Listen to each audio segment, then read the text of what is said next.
Hi all, I'm Anna Russell and this is my project for Design Resolution 2.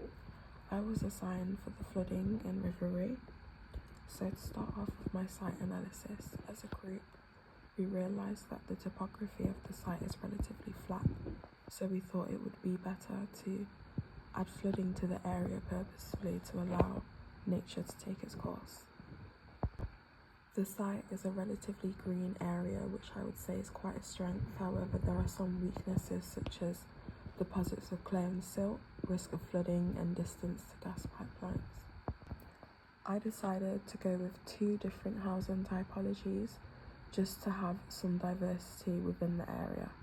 The main one being Georgian architecture, due to symmetry as well as high ceilings and even proportions. Also that I could have shops that are underneath them as well, just to have people close to amenities.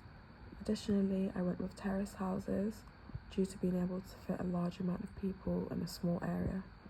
Also with Georgian architecture, I decided that I liked how more ornate the design is, which I feel like attracts more attention. I decided to have my non-human factor as bats due to doing some research on the type of animals, flora and fauna that are within the area, and I realised bats are part of that. However, they have small numbers, so I'd like to provide a space for them to be able to live. And also just some information on flooding management, since the area does undergo some severe flooding, as well as an environmental section just to show how we've added the floodplains as well as an area for the flood to overflow, and just some renders for the Georgian houses. Here I also have my orthographics showing both houses, so here it will be the terraced houses, showing them in context as well, and here are the Georgian shop townhouses as well. So this page is where you'd find my environmental section as well as fire safety.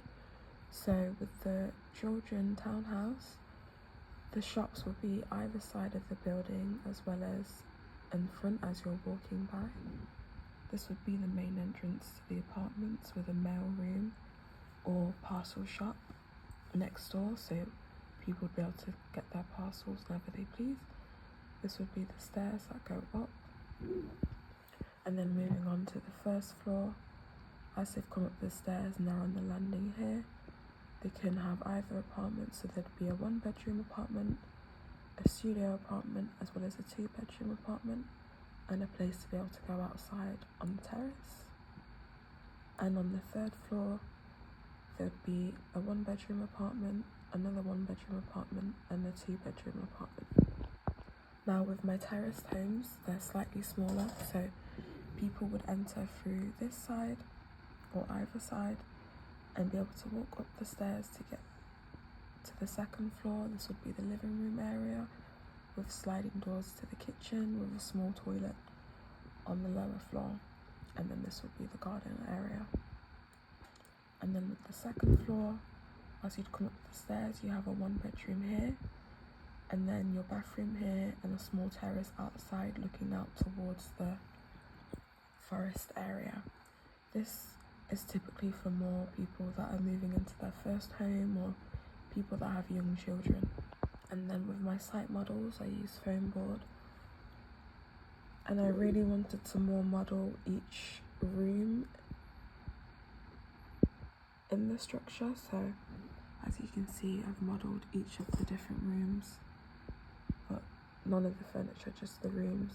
And then my model for the terrace house as well as just the massing model, just to get an idea of where I want to place each building.